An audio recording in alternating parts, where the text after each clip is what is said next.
بسم اللہ الرحمن الرحیم۔ السلام علیکم ورحمۃ اللہ وبرکاتہ۔ الحمد للہ وکفا وسلام علی عبادہ الذین اصطفیٰ، اما بعد فاعوذ باللہ السمیع العلیم من الشیطان الرجیم من ہمزہ ونفخہ ونفثہ۔ بسم اللہ الرحمن الرحیم۔ فبشر عباد الذین یستمعون القول فیتبعون احسنہ، اولئک الذین ھداھم اللہ واولئک ھم اولو الالباب۔ ناظرین، پیش خدمت ہے پروگرام صوت ہادی، اور اللہ کی بارگاہ میں دعا ہے کہ اللہ تعالیٰ اس پروگرام کو ہمارے لیے دین اور دنیا ہر اعتبار سے منفعت بخش بنائے، اور جو کچھ بھی ہم کتاب اللہ اور سنت رسول اللہ صلی اللہ علیہ وآلہ وسلم کی تعلیمات کی روشنی میں سنیں سمجھیں، اللہ ہم کو اس پر عمل پیرا ہونے کی توفیق عطا فرمائے۔ اللہم ارنا الحق حقا وارزقنا اتباعہ وارنا الباطل باطلا وارزقنا اجتنابہ، آمین یا الہ العالمین۔ آج کی ہماری اس نشست میں جو حدیث موضوع گفتگو ہے، اس حدیث کا ہم نے اپنی پچھلی نشست میں تذکرہ کیا تھا، اور جو مؤلف رحمہ اللہ نے اس پر باب ذکر کیا ہے اس کے الفاظ بھی آپ کے گوش گزار کیے گئے تھے۔ حسب معمول آج اسی حدیث کا ذکر کرنے سے پہلے میں اختصار سے باب کے الفاظ آپ کے سامنے ذکر کرتا چلوں، جیسا کہ یہ ساری احادیث اور ابواب ان کا تعلق حج کے مسائل احکامات سے ہے، اور مؤلف رحمہ اللہ نے اب حج کے سلسلے میں جو مناسک حج ہیں ان میں سے خاص طور پر ان اعمال کا ذکر کیا ہے یا آغاز کیا ہے کہ جو ایک حج اور عمرہ کرنے والے شخص کے لیے ممنوع ہیں احرام کی حالت میں۔ تو سب سے پہلے خوشبو کا تذکرہ ہوا تھا، تو باب یہ ذکر ہوا، باب الطیب للمحرم عند الاحرام، کہ محرم کے لیے احرام سے پہلے خوشبو کا استعمال جائز ہے۔ تو جب احرام باندھ لیا جائے تو اس وقت خوشبو کا استعمال جائز نہیں ہوگا۔ اس سلسلے میں انہوں نے ایک حضرت عائشہ رضی اللہ تعالیٰ عنہ کی حدیث ذکر کی، اور دوسری حدیث بھی جو 741 ہمارے پاس موجود ہے، وہ بھی ام المومنین حضرت عائشہ رضی اللہ تعالیٰ عنہ سے ہے، جو محمد بن المنتشر ذکر کرتے ہیں۔ میں چاہوں گا کہ اختصار سے اس طرف توجہ دلا کر پھر آئندہ کی حدیث کی طرف آؤں۔ کہتی ہیں قال محمد بن المنتشر، وہ کہتے ہیں سألت عائشہ رضی اللہ تعالیٰ عنہ، میں نے عائشہ رضی اللہ تعالیٰ عنہ سے پوچھا، فذکرت لها قول ابن عمر، اور پھر ان کے سامنے حضرت عبداللہ ابن عمر رضی اللہ تعالیٰ عنہما کا بھی ذکر کیا، یا ان کی بات ذکر کی جو خوشبو کے حوالے سے پہلے ہم نے ذکر کی ہے کہ وہ اس کے قائل نہیں تھے۔ تو ما احب ان اصبح محرما اندخ طیبا، یہ قول عبداللہ ابن عمر رضی اللہ تعالیٰ عنہما کا جو انہوں نے ذکر کیا وہ یہ تھا کہ وہ کہا کرتے تھے کہ مجھے یہ پسند نہیں، یا میں یہ پسند گوارہ نہیں کر سکتا کہ احرام باندھ لوں اور خوشبو میرے جسم سے چھلک یا مہک رہی ہو، نکل رہی ہو۔ تو اس پر فقالت عائشہ رضی اللہ تعالیٰ عنہ نے فرمایا، انا طیبت رسول اللہ صلی اللہ علیہ وسلم، میں نے خود اللہ کے رسول صلی اللہ علیہ وسلم کو خوشبو لگائی ہے۔ ثم طاف فی نسائہ، پھر اس خوشبو کے لگائے جانے کے بعد آپ صلی اللہ علیہ وسلم اپنی بیویوں کے پاس باری باری گئے مباشرت کے لیے۔ ثم اصبح محرما، پھر آپ صلی اللہ علیہ وسلم نے یہاں تک کہ صبح کی اس حالت میں کہ آپ احرام میں تھے۔ ناظرین، اس حدیث میں جیسا کہ ہم نے پہلے تذکرہ کیا، حضرت عبداللہ ابن عمر رضی اللہ عنہما کا موقف ہمارے سامنے آیا ہے اور پھر اس کے ساتھ ہی اس بات کا بھی تذکرہ کہ حضرت عائشہ رضی اللہ تعالی عنہا نے خود خوشبو لگائی ہے رسول اللہ صلی اللہ علیہ وسلم کو احرام پہننے سے پہلے، احرام باندھنے سے پہلے۔ اور پھر یہ بھی کہ حضرت عائشہ رضی اللہ تعالیٰ عنہ نے آپ کو ازواج مطہرات کے پاس جانے سے پہلے بھی رسول اللہ صلی اللہ علیہ وسلم کو خوشبو لگائی ہے۔ تو معلوم ہوا کہ یہ بھی ایک مسنون عمل ہے کہ ایک خامد اپنی بیوی کے پاس جب ملاقات کے لیے جائے تو وہ دونوں اس بات کا اہتمام کریں، یہ مسنون طریقہ ہے، اور یہ ایک دوسرے کے لیے باہمی رغبت کا اور محبت کا، قرب کا بھی ذریعہ بنتی ہے۔ یہ خوشبو پاکیزگی کی، اچھائی کی، صفائی کی ایک علامت ہے۔ رسول اللہ صلی اللہ علیہ وسلم اس کو استعمال میں فرمایا کرتے۔ پھر یہ بھی معلوم ہوتا ہے کہ رسول اللہ صلی اللہ علیہ وسلم جب آپ خوشبو لگا کر اپنی ازواج مطہرات کے پاس جاتے تو غسل فرماتے، تو غسل جو ہے وہ ایک ہی بار فرماتے۔ اگر آپ صلی اللہ علیہ وسلم ایک ہی رات میں ہر زوجہ محترمہ کے پاس جانے کے بعد غسل فرماتے تو پھر اس طرح آپ کے جسد اطہر سے اتنی واضح خوشبو کی مہک وہ محسوس نہ کی جا سکتی۔ تو اس کا مطلب یہ ہوا کہ آپ صلی اللہ علیہ وسلم ایک ہی غسل میں ایک ہی رات ازواج مطہرات کے پاس جاتے تھے ملاقات کے لیے۔ تو یہ بھی واضح ہوا۔ اسی طرح صحیح بخاری میں ہی ایک اور مقام پر محمد بن المنتشر ہی سے ہی ایک روایت ذکر ہوئی ہے، وہ اپنے والد محترم المنتشر کے حوالے سے ذکر کرتے ہیں کہ انہوں نے ام المومنین حضرت عائشہ رضی اللہ تعالی عنہا سے اس بارے میں پوچھا، یعنی احرام سے پہلے خوشبو لگانے کے بارے میں، اور حضرت عبداللہ ابن عمر رضی اللہ تعالی عنہما کا بھی قول یا ان کی بات یا موقف جو ہے اس کا ذکر کیا۔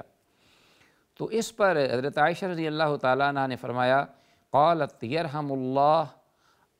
اللہ ابا عبد الرحمن کنت اطیب رسول اللہ صلی اللہ علیہ وسلم،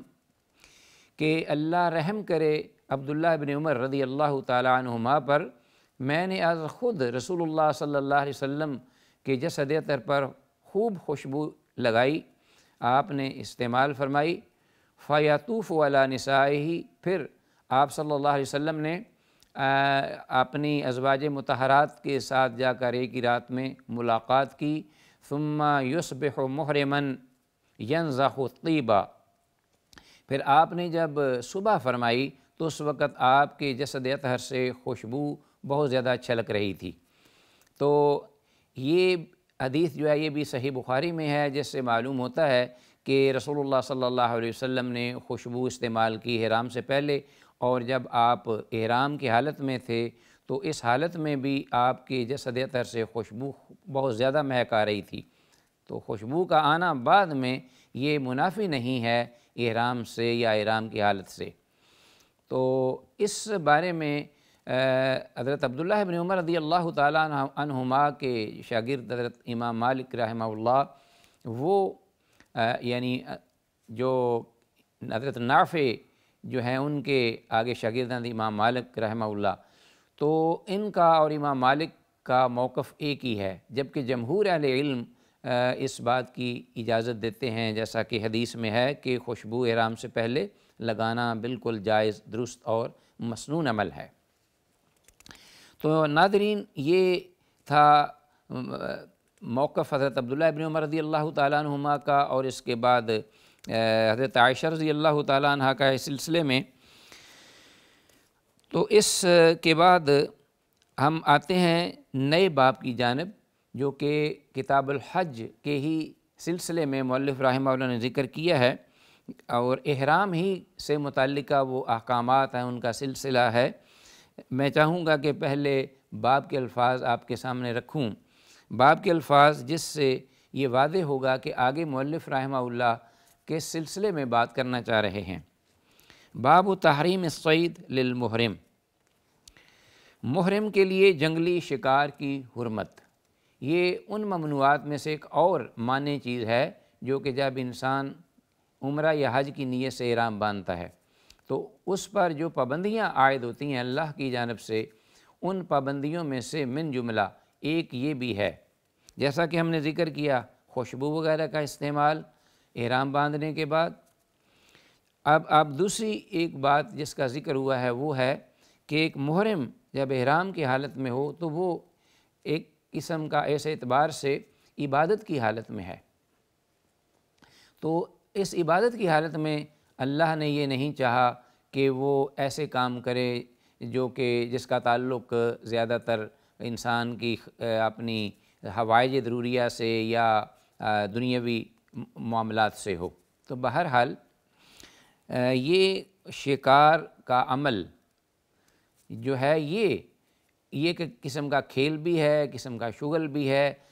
چونکہ انسان عبادت کی حالت میں ہے اس لیے اللہ احکم الحاکمین نے اسے جائز نہیں رکھا۔ اس سلسلے میں ناظرین آپ نے سورہ المائدہ کی جو ابتدائی آیات ہیں وہ آپ نے سنی ہوں گی یا پڑھی ہوں گی۔ اس سلسلے میں اللہ احکم الحاکمین یہ فرماتے ہیں یا ایھا الذین آمنوا اوفوا بالعقود احلت لکم بہیمۃ الانعام الا ما یتلی علیکم غیر محل الصید وانتم حرم ان اللہ یحکم ما یرید، کہ اے اہل ایمان آپس میں مختلف امور پر کیے گئے معاہدات جو ایگریمنٹس ہیں ان کو آپ پورا کیجئے، جس طریقے سے آپ نے جن شرائط پر وہ معاہدے کی ہیں ان کو نبھائیے، ان کو پورا کیجئے اور ان کی پاسداری کیجئے۔ احلت لکم بہیمۃ الانعام، تمہارے لیے وہ مویشی جو چرنے والے ہیں وہ حلال کر دیے گئے ہیں۔ الا ما یتلی علیکم، احلت لکم بہیمۃ الانعام الا ما یتلی علیکم، سوائے ان جانوروں کے کہ جو اس حلت سے مستثنیٰ ہے، ان کا بھی ذکر آگے کر دیا جائے گا۔ غیر محل الصید وانتم حرم، ہاں یہ جو مویشی چرنے والے ہیں جو آپ کے لیے حلال کیے ہیں ان کا شکار جائز نہیں ہے جب تم احرام کی حالت میں ہو۔ تو اس سے معلوم ہوا کہ احرام اگر نہ ہو تو اس وقت وہ شکار آپ کے لیے جائز اور درست ہے۔ غیر محل الصید وانتم حرم، کہ تم احرام کی حالت میں ہو تو شکار کہ وہ سمندر کا شکار ہے یا جنگل کا شکار ہے، خشکی کا شکار ہے، بہرحال اس حالت میں کہ احرام کی حالت ہو انسان کی تو وہ شکار نہیں کر سکتا۔ ان اللہ یحکم ما یرید، یہ اللہ ہے جو وہ چاہتا ہے حکم دیتا ہے اپنی عبادت کے بارے میں اپنے بندوں کو، تو یہ اللہ کا حکم ہے۔ تو معلوم ہوا کہ احرام کی حالت میں انسان نہ از خود شکار کر سکتا ہے نہ ہی وہ شکار کرنے والے کی مدد کر سکتا ہے، کوئی اشارہ بھی یا اس طرف شکار کو اٹھانا یا ہانکنا یا اس کو گھیرنا، اس سلسلے میں تعاون وہ بھی نہیں کر سکتا۔ ہاں اگر شکار کا گوشت مل جائے تو محرم کے لیے اگر وہ کھانے کی ضرورت یا حاجت رکھتا ہو تو اس کے لیے وہ شکار کسی کا کیا ہوا وہ جائز ہے، جیسا کہ آگے تفصیل سے حضرت ابو قتادہ رضی اللہ تعالی عنہ سے مروی احادیث آ رہی ہیں۔ سر دست ہمارے سامنے جو حدیث ہے وہ ہے حدیث نمبر 742 742، جو کہ صحابی رسول صلی اللہ علیہ وسلم حضرت صعب بن جثامہ اللیثی رضی اللہ تعالیٰ عنہ سے مروی ہے۔ حضرت صعب بن جثامہ اللیثی یہ غالباً پہلی بار ہمارے سامنے آئے ہیں اور یہ ان اصحاب میں سے ہیں جنہوں نے باقاعدہ مکہ سے مدینہ کی طرف ہجرت فرمائی اللہ کے لیے، اور پھر یہ جو صاحب ہیں یہ حضرت ابو بکر صدیق رضی اللہ تعالیٰ عنہ یا بعض کے مطابق حضرت عثمان غنی رضی اللہ تعالیٰ عنہ کے دور خلافت تک بحیات رہے، زندہ رہے، اس کے بعد انہوں نے وفات پائی۔ تو یہ ان کا جو مقام تھا رہائش، یہ مدینہ اور مکہ کے مابین ایک مقام ابوا آتا ہے۔ ابوا مقام پر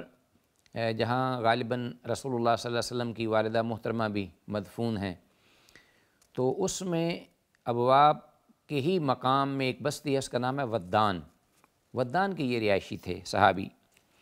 یہ اس حدیث کے راوی ہیں، کہتے ہیں کہ انہو اہدی لرسول اللہ صلی اللہ علیہ وسلم، کہ انہوں نے از خود رسول اللہ صلی اللہ علیہ وسلم کو ہدیہ دیا، حمارا وحشیا، ایک جنگلی گدھے کا۔ تو ان الفاظ سے ایک تو یہ معلوم ہوا کہ صحابہ اکرام رضوان اللہ علیہم اجمعین رسول اللہ صلی اللہ علیہ وسلم کو تحفے، تحائف اور ہدایہ دیا کرتے تھے، اور رسول اللہ صلی اللہ علیہ وسلم تحفے نہ صرف قبول کرتے بلکہ دینے والے کا شکریہ بھی ادا کرتے، انہیں دعائیہ کلمات سے بھی نوازتے۔ آپ خوش ہوتے، کیونکہ ہدیہ جو ہے یہ ضروری نہیں ہوتا کہ کسی جس کو دیا جائے اس کو اس کی اشد ضرورت ہو تو تبھی دیا جاتا ہے، یا یہ بھی ضروری نہیں کہ جس کو دیا جائے وہ کوئی محتاج ہے یا فقیر ہے یا ضرورت مند ہے، بلکہ قطع نظر اس کے کہ کوئی امیر ہے یا غریب ہے، کوئی ضرورت مند ہے یا نہیں،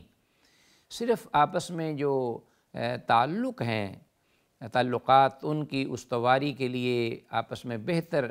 ایک دوسرے کے ساتھ اپنے وابستگی کے لیے، حسن اخلاق کو فروغ دینے کے لیے، آپس میں جو صلہ رحمی ہے اس کے اضافے کے لیے انسان ہدیہ دیتا ہے۔ تو اس لیے یہ بڑی ہی محمود چیز ہے شریعت طاہرہ میں، رحمت للعالمین۔ حالانکہ ان کے لیے صدقہ لینا جائز نہیں تھا، اللہ کے رسول صلی اللہ علیہ وسلم اور آپ کے گھر والے جو اہل بیت، ان کے لیے صدقہ جائز نہیں تھا، اور آپ صدقہ نہیں لیتے تھے، انکار کر دیتے تھے، جبکہ ہدایہ آپ صلی اللہ علیہ وسلم قبول بھی فرماتے اور دینے والے کے حق میں دعا بھی کرتے تھے۔ اور یہ بھی امت کو بھی ترغیب دلا دی کہ تحادو تحابو، کہ ایک دوسرے کو ہدیہ دیا کرو، یہ محبت کو فروغ دیتا ہے، آپس میں آپ کی محبت بڑھے گی۔ تو ہدیہ دیا حضرت صعب بن جثامہ اللیثی رضی اللہ تعالیٰ عنہ نے رسول اللہ صلی اللہ علیہ وسلم کو کس چیز کا؟ حمار وحشیا، جنگلی گدھے کا۔ تو ناظرین انشاءاللہ اسی مقام پر ہم آپ سے اجازت چاہتے ہوئے اس حدیث کو انشاءاللہ آئندہ پروگرام میں ذکر کریں گے۔ سر دست ہم دعا کرتے ہیں جو کچھ کہا سنا ہے، ذکر کیا ہے، اللہ تعالیٰ اس کو سمجھنے اور اس پر عمل پیرا ہونے کی توفیق کامل ارزاں فرمائے۔ ھذا ما عندی واللہ اعلی وعالم بالصواب۔ السلام علیکم ورحمۃ اللہ وبرکاتہ۔